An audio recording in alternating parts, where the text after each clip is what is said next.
Hey guys, welcome back to my channel. So today I wanted to do a video on my January favorites. Yes, it is mid-February. This video is a few weeks late because of current events that I don't really want to get into right now. And I wanted to sort of bring that up because I am probably not going to be uploading as regularly as I have been in the past. I still really enjoy doing this channel and I really enjoy these videos, but my life is a little bit busier now. I have a little bit less emotional energy now. I'm taking a class in the evenings and also politics is bonkers, so I just have less time to devote to this. And so, long story short, I will try to be uploading on Tuesdays as much as I can, but I will not be doing every week, and hopefully we can just sort of figure out from there. I want to make sure that I don't burn out on this channel and that it doesn't feel like work. So let's get into it. I'm not doing a monthly wrap-up because I actually only read 2 books this month, and so instead I'm going to do a more general monthly favorites, but I am going to start with books. So of the 2 books that I read in January, one of them I absolutely loved, and this one was Codename Verity by Elizabeth Wein, or Wayne? I did this one on audiobook and it is fantastic on audiobook. The 2 narrators are both fantastic readers, they do accents really well, and the emotion comes through really well, and so I highly recommend doing this one on audiobook if you're going to do it. So it has 2 main characters. They are both teen girls that are fighting for the British side in World War II, one of which is a 16-year-old Scottish aristocrat girl who was enlisted as a spy because she speaks French and German and she's really good at making up stories. And the other one is a journal of her best friend who is a teen girl who was eventually conscripted as a ferry pilot. Basically, she like flew planes back and forth to ferry passengers and ferry equipment and that kind of stuff. And the Scottish spy girl is writing a narrative from the prison cell of a Nazi prison camp because she was captured as a spy in Nazi-occupied France. So you might imagine from the fact that she's writing a narrative while in prison that this book is a little bit emotionally heavy, and it definitely kind of made me tear up at a few important points, and I just loved it. It is about the friendship between these 2 girls. It's about like the different opportunities that women had during World War II, which I didn't know a whole lot about. I knew bits here and there, but that was a wonderful exploration. It had really great narration work that I was really into. Like I said, the audiobook is fantastic. It has like some unreliable narrator stuff that's really interesting, and I just was kind of blown away by it, honestly. I'd had friends that had been like yelling at me to read this book forever, and it was just one that I hadn't gotten around to yet, and so I'm really glad that I read this one. So the other book that I read this month, I'm going to mention it not as a favorite because I didn't really like it, but I actually ended up having some fun with it because I read Fallen Kingdoms by Morgan Rhodes. It is the first book in a series. I will not be reading the rest of them. I didn't really like this very much.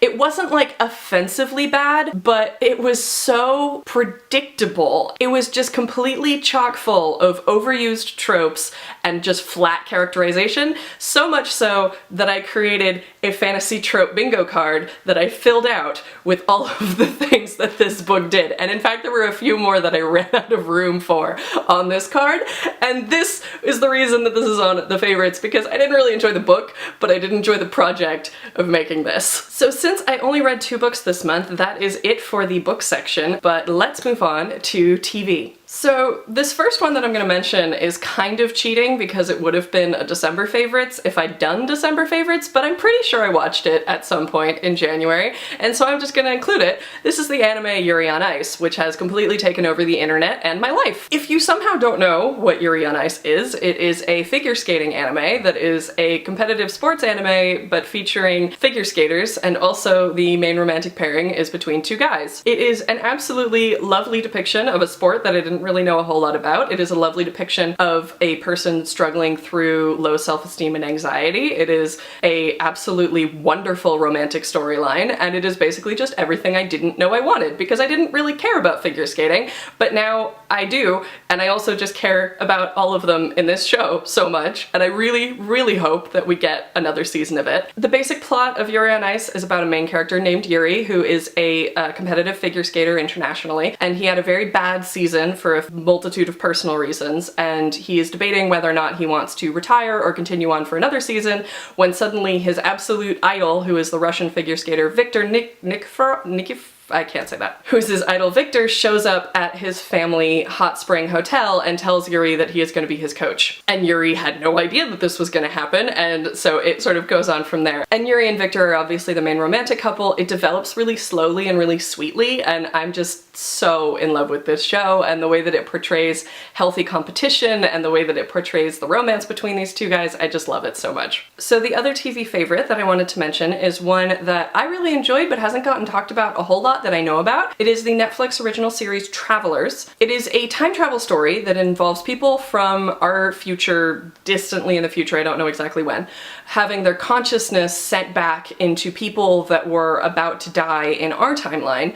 And the whole idea is that they're trying to circumvent some horrible thing that happened in the future. And when I was told the premise of this, I kind of rolled my eyes over it because time travel stories are usually kind of hokey and ridiculous. But this one actually manages to get away with it, mostly by not really focusing on the time travel plotline very much. It focuses a lot more on the character development of this team that has been sent back to the present, or our present rather, who are trying to adjust to a completely different society that they only have read about and don't really understand on a first-hand kind of way. And so it's about them trying to like fit into the lives of the people that they've sort of taken over. And it's just really fascinating. It's also really funny, although I would not say that it is a comedy. It is definitely a drama, and it has some very messed up implications occasionally, but it does also have a really good sense of humor about it, and so that was something that I really enjoyed. And I ended up just getting really invested in all of the main characters in this team that have been sent back. It does take a few episodes to develop. I wasn't totally sure how I felt about some of them, but after a while I really started relating to all of them and finding them really sympathetic, and so overall I'm really interested to see what this show does. I really hope it gets a second season. So that is going to wrap up the TV section for my January favorites, and now it's time to talk about movies.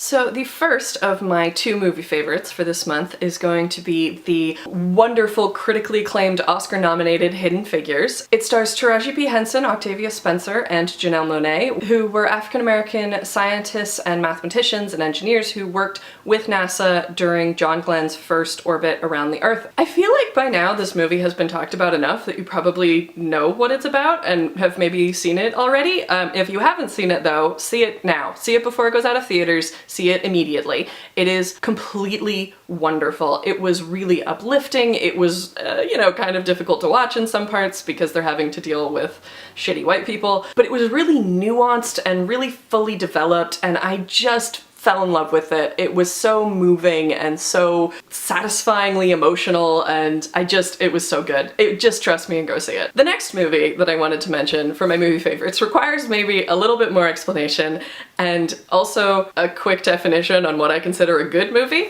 So this was XXX, The Return of Xander Cage. And yes, I'm being completely serious. By lots of objective measures, this movie is not what anyone would consider good. The plot doesn't really make any sense, to the point where I can't even really remember it. The acting is mixed, and the writing is just... I mean, it's a XXX movie, what can you say? However, what I will say is that I was completely pleasantly surprised by how fun it was and how much it didn't take itself seriously. It sort of knew exactly what it was and just leaned into that as far as it possibly could go. So it had a great cast of characters who had really fun chemistry with each other. It had completely preposterous stunts that I just like wanted to just start applauding, because I was just like, how do you do this? How do you think of this? It had Donnie Yen being amazing. It had Vin Diesel and his arms. It had Ruby Rose being a lesbian sniper who like got to hit on ladies. It had Nina Dobrev as like this absolutely hilarious quartermaster. It was so funny and charming and really, really fun, and I don't really understand how it was so fun, but it was. So those were my movie favorites for January, and my last category is just sort of an other miscellaneous catch-all. So the first of these is a set of 3 posters that I actually bought from a designer who does a lot of stuff for like the Vlogbrothers and stuff, so you might recognize the style, but I have just like a section of my wall that needed like a set of 3 prints, and so I picked these up, and the first one is this, which is Just One More Chapter, which obviously they're all book related. That this shouldn't be a surprise. The next one is this one, which is So Many Books, So Little Time. And the third is, when in doubt, go to the library. I was hoping to have these framed by the time I filmed this, but obviously that didn't happen.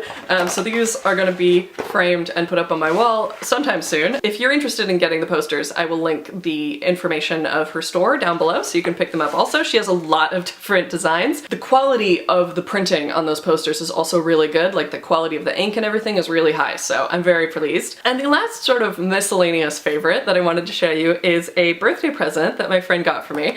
It is a personal library kit, which has like little adhesive pockets and little like cards that you can fill out, like who you loaned them to and when they should be returned. And I think that this is hilarious because I am always lending out my books to people. I usually get them back, but that's because I keep a very specific track of who has them. And so this is just really cute and I love it and I'm really excited to use it. I'm definitely going to be putting it in the books that I lend out to people from now on. So that is going to be it for my January favorites. Since this was my first favorites video, I might end up tweaking the format a little bit and introducing new categories. So if there is anything in particular that you're interested in, let me know in the comments. And I will see you guys very soon with another video. Thanks for watching, guys. Bye.